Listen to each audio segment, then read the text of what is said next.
ہوتی ہے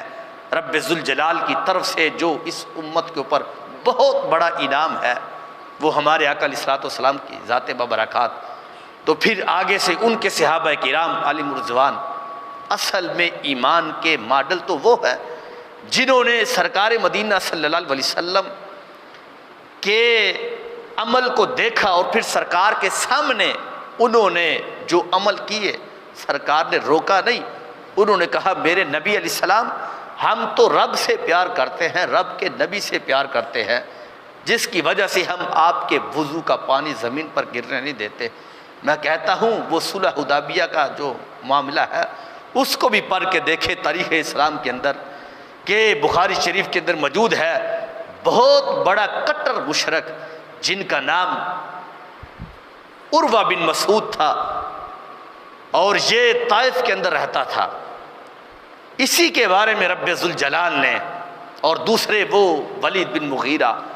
جو مکہ شریف کے اندر رہتا تھا، کہ ان کے لوگوں نے کہا تھا، اتنا بڑا یہ مشرک تھا، کہا تھا کہ اگر رب نے نبی بنا کر بھیجنا تھا تو ان کو بھیجتے، یعنی طائف والے عروہ بن مسعود کے بارے میں کہتے، ولید بن مغیرہ کے بارے میں مکہ شریف کے لوگ کہتے اگر نبی بنا کر بھیجنا تھا تو ان کو بھیجتے۔ ان کا یہ ایک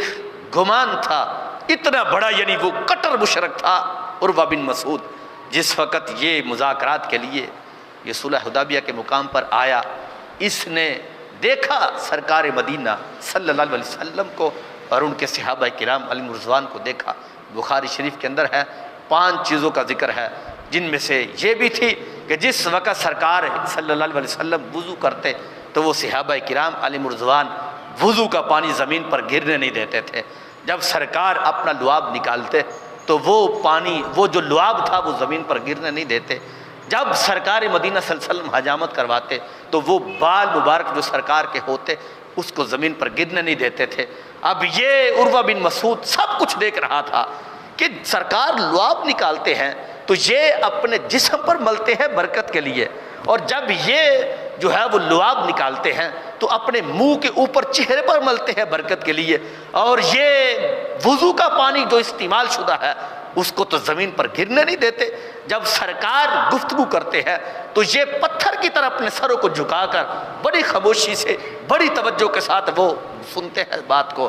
تو وہ عروہ بن مسعود جس نے یہ ادب دیکھا تو وہ مکہ شریف کے اندر گیا، ابو سفیان کے پاس اور دیگر جو وہاں پر وہ لوگ موجود تھے ان کے پاس گیا اور ان سے کہا، لوگو تم کبھی بھی اس نبی سے نہ لڑنا، ان سے جہاد نہ کرنا کہ جن کے غلام ابو بکر صدیق جیسے ہیں، جن کے غلام حضرت عمر فاروق جیسے ہیں، جن کے غلام حضرت عثمان غنی رضی اللہ تعالیٰ عنہ اور حضرت مولا علی رضی اللہ تعالیٰ عنہ، طلحہ زبیر سعد و سعید جیسے ہیں، تم ان سے کبھی نہ لڑنا، اس لیے کہ میں اپنی آنکھوں سے دیکھ کے آیا ہوں۔ اب وہاں کے رہنے والے مشرکین نے پوچھا کہ کیا تم دے کر آئے ہو؟ آخر کار ہمیں تم بھی تو بتاؤ، تم ہی وہ ہو جن کے بارے میں ان کے نبی کے اوپر رب نے قرآن کی آیت نازل کی اور تمہارے بارے میں کی اور ایک ولید بن مغیرہ کے بارے میں کی۔ آخر کیا وجہ ہے؟ تمہارے جو لوگ ہیں طائف والے تمہیں بڑا مانتے ہیں اور تم تو ایک کٹر اور بڑے مضبوط مشرک ہو اور تم بتوں کی پوجا کرنے والے ہو، اور تمہارے ہی جو قوم کے لوگ ہیں وہ بھی تمہیں بڑے مانتے ہیں۔ آخر کار کیا چیز ہے جس نے تمہیں ان کے اوپر متاثر کیا ہے؟ تو وہ آگے سے کہنے لگا، وَفَتُّ الْمُلُوكِ كَسْرُ وَكِسْرَ وَالنَّجَاسِ مَا يُعَظِّمُ أَصْحَابُ محمد صلی اللہ علیہ وسلم۔ کہنے لگا کہ میں بڑے بڑے بادشاہوں کے دربار میں گیا، میں کسرا کے دربار میں گیا، کیسر کے دربار میں پہنچا، میں نجاشی کے دربار میں پہنچا، بڑی بڑی جگہ پر میں پہنچا، میں نے ایسے غلام کبھی نہیں دیکھے کہ وہ اپنے آقا کی اس طرح تعظیم کرتے ہوں جس طرح محمد عربی کے غلام اپنے آقا کی تعظیم کرتے ہیں،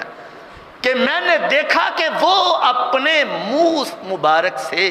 لعاب نکالتے ہیں، جس کو ہم پنجابی میں تھوک مبارک کہتے ہیں، وہ نکالتے ہیں تو وہ زمین پر گرنے نہیں دیتے ہیں۔ سوچو تو صحیح تم کہ جب وہ وضو مبارک کرتے ہیں تو وہ صحابہ کرام علیہ رضوان جو ہے وہ ان کو زمین پر گرنے نہیں دیتے ہیں، وہ حجامت کرواتے ہیں، بال مبارک کے لیے وہ جھگڑتے ہیں، آپس میں لڑتے ہیں، ایک کہتا ہے مجھے بال مل جائے، دوسرے کہتا ہے وہ مجھے بال مل جائے، تیسرے یہ کہتے ہیں، یہاں تک کہ ہر شخص جو ہے بال مبارک پانی کے قطرات لینے کے لیے، لعاب دہن کی برکت لینے کے لیے وہ جھگڑتے ہیں۔ کہنے لگا سوچو تو صحیح کہ جو اپنے نبی کا تھوک مبارک زمین پر گرنے نہیں دیتے، وہ اپنے نبی کا خون کیسے گرنے دیں گے؟ تم کبھی بھی ان سے جھگڑنا نہ، کبھی بھی ان سے لڑنا نہ۔ ایسا متاثر ہوا کہ رب ذوالجلال نے اس تعظیم کی وجہ سے، اس ادب کی وجہ سے جو صحابہ کرام کا تھا اپنے نبی علیہ السلام کا، رب نے اس کٹر مشرک کے سینے میں ایمان کی دولت کو داخل کر دیا، مسلمان ہوا، رب نے اسلام کی دولت کے ساتھ اس کو مالا مال کیا، تو پھر رب نے اس کو رضی اللہ عنہم ورضوا عنہم میں شمار کیا۔ تو یہ وہ باتیں تھی جن کو دیکھ کر منافقین مدینہ شریف نے کہا یہ بے وقوف ہیں معاذ اللہ صحابہ کرام، کہ یہ کیسے ہے کہ اپنے نبی کا تھوک جو ہے جو زمین پر گرنا ہے، یعنی عقل کو سامنے رکھتے تھے کہ وہ زمین پر گرتا ہے تو یہ تو اٹھا لیتے ہیں بلکہ گرنے نہیں دیتے، یہ وہ پانی استعمال شدہ جو ہے، ہمارا پانی تو نالیوں میں جاتا ہے تو یہ ان کا پانی بھی اٹھا لیتے ہیں۔ انہوں نے ہمارے آقا علیہ السلام کو اپنے جیسا سمجھا، لیکن صحابہ کرام علیہم رضوان نے بتا دیا کہ یہ وہ ہستی ہے کہ جن کی برکت کو لینے کے لیے رب کے فرشتے اترتے ہیں، جن کو سلام کرنے کے لیے رب کے فرشتے اترتے ہیں، اور جو ان کے ساتھ مل جاتا ہے ان کے اوپر بھی رب ذوالجلال کے سلام اترتے ہیں، ان کے فرشتوں کے سلام اترتے ہیں، ان کے غلاموں کے اوپر رب ذوالجلال کی طرف سے برکات کا نزول ہوتا ہے۔ تو اس چیز کا تذکرہ رب ذوالجلال نے یہ کیا، فرمایا اگر تم اپنے آپ کو ایماندار کہلاتے ہو اور اپنے آپ کو ایماندار کہلوانا چاہتے ہو تو پھر میرے نبی علیہ الصلوۃ والسلام کے صحابہ جیسا ایمان لے کر آؤ، جس طرح انہوں نے ایمان لایا، جس طرح انہوں نے سرکار کو مانا، جس طرح انہوں نے سرکار کی تعظیم کی، جس طرح انہوں نے سرکار کا ادب کیا، تب جا کے جو ہے وہ تم مسلمان ہو گئے۔ تو یہ تو رب نے جو ہے وہ شروع سے ہی اس معاملے میں یہ بیان کر دیا کہ کوئی میرے نبی علیہ السلام کے صحابہ کے ایمان کے اوپر شک نہ کرے، کوئی میرے نبی علیہ السلام کے صحابہ کے اوپر معاذ اللہ کوئی برا لفظ نہ بولے، ورنہ یاد رکھنا اب منافقین نے سرکار کے صحابہ کو بے وقوف کہا تو رب ذوالجلال نے ان کو قیامت تک کے لیے بے وقوف کہہ دیا، اور صحابہ کرام علیہ رضوان کی تعریف کی، بلکہ رب ذوالجلال نے فرمایا کہ میرے نبی علیہ السلام اصل میں تو ایمان والے وہی لوگ ہیں جو آپ کے صحابہ ہیں۔ ادب بہت بڑی چیز ہے، احترام بہت بڑی چیز ہے، ورنہ عبداللہ بن ابی بن سلول جس کو رب نے قرآن کے اندر یہ بیان کیا ان المنافقین فی الدرک الاسفل من النار، یہ جہنم کا سب سے آخری طبقہ ہوگا جس میں اس منافق کو داخل کیا جائے گا۔ حالانکہ نمازیں تو سرکار کے پیچھے پڑتا تھا، نمازیں سرکار کے پیچھے پڑتا تھا، سرکار کی مجلس میں بیٹھتا تھا، لیکن اور پھر ایک قبیلے کا سردار بھی تھا، وہ مقام اس کو نہ ملا، اس لیے کہ اس کے تو دماغ کے اندر ہی بدبو تھی اور اس کا دل ہی نور ایمان کے ساتھ منور نہیں تھا۔ ادھر دوسری طرف حبشہ کے رہنے والے غلام حضرت سیدنا بلال حبشی رضی اللہ تعالی عنہ سرکار کا کلمہ شریف پڑھتے ہیں تو اتنا بلند مقام ہوتا ہے، رب ذوالجلال کی طرف سے حضرت بلال کو سلام آتے ہیں، حضرت طلحہ زبیر کو سعد و سعید کو سلام اترتے ہیں، تو پتہ چلا کہ یہ اصل معاملہ غلامی کا ہوتا ہے۔ جو بندہ سرکار کا غلام ہوتا ہے دل سے صدقے دل سے سرکار کو مانتا ہے، اللہ کی طرف سے برکتیں بھی ان کے اوپر اترتی ہیں۔ حج کا موقع تھا، میدان عرفات میں صحابہ کرام علیہ رضوان موجود تھے، رسول اللہ صلی اللہ علیہ وسلم بھی موجود تھے۔ رسول اللہ صلی اللہ علیہ وسلم نے حضرت بلال حبشی کو حکم دیا کہ میرے بلال سب کو چپ کراؤ، حضرت بلال حبشی رضی اللہ تعالیٰ عنہ نے چپ کروایا. سرکار نے فرمایا ہم تم سے کوئی بات کرنا چاہتے ہیں. صحابہ کرام علیہم رضوان سرکار سے کہنے لگے محبوب بتائیں کیا بات ہے, اللہ کریم نے کیا ہمارے لیے انعامات اتارے ہیں. تو سرکار مدینہ صلی اللہ علیہ وسلم نے فرمایا تمہارے اوپر رب ذوالجلال نے آج کے دن سلام بھیجا ہے, سلام تمہارے اوپر بھیجا ہے. صحابہ کرام علیہم رضوان نے جب یہ بات سنی تو بڑا خوش ہوئے, پھولے نہ سمانے لگے. کہنے لگے کہ کہاں میں کہاں نگہتے گل, نصیب میں صبح تیری مہربانی کہ ہم تو وہ تھے کہ ہمیں تو کوئی جانتا نہ تھا, کوئی پہچانتا نہ تھا. تو سرکار مدینہ صلی اللہ علیہ وسلم کی غلامی کا پٹا گلے میں ڈالا گیا تو ہمارے تذکرے عرش بری پر ہونے لگے. پہلے وہ تھے کہ ہم مکہ شریف کی گلیوں میں پھرتے, مدینے کی گلیوں میں پھرتے, ہمیں تو کوئی پہچانتا نہیں تھا, سادے سے لوگ ہوتے تھے. اور ادھر ہم نے سرکار مدینہ صلی اللہ علیہ وسلم کو اپنا نبی علیہ السلام مانا, رب کو ایک مانا, اور ہم نے غلامی کا پٹا گلے میں ڈالا. جب تک بکے نہ تھے تو کوئی پوچھتا نہ تھا.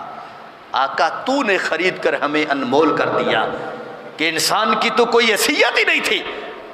بڑے خوش ہوئے. سائل فکر حضرت عمر رضی اللہ تعالیٰ عنہ آگے بڑھے, کہنے لگے یا رسول اللہ صلی اللہ علیہ وسلم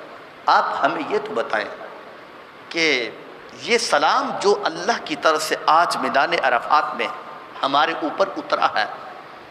کیا بعد میں آنے والے جو لوگ ہیں جنہوں نے آپ کو دیکھا نہیں لیکن وہ آئیں گے میدان عرفات کے اندر,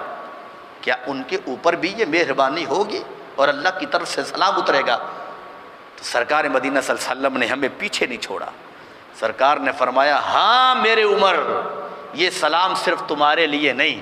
قیامت تک کے لیے جو بندہ بھی اس میدان عرفات میں اس دن حاضر ہوگا اللہ کی طرف سے ان کے اوپر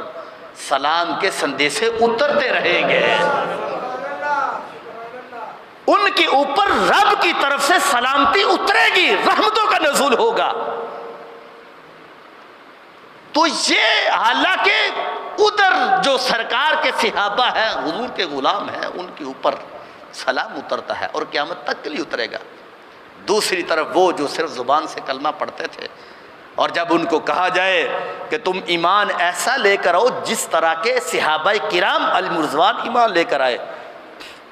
تو انہوں نے آگے سے کہا انؤمن کما آمن السفہاء, ہم ایسا ایمان لے کر آئے جس طرح کے معاذ اللہ, یعنی صحابہ کو کہا کہ یہ بے وقوف ایمان لے کر آئے. رب نے کہا کہ اے میرے نبی علیہ السلام بے وقوف اصل میں آپ کے غلام نہیں ہیں,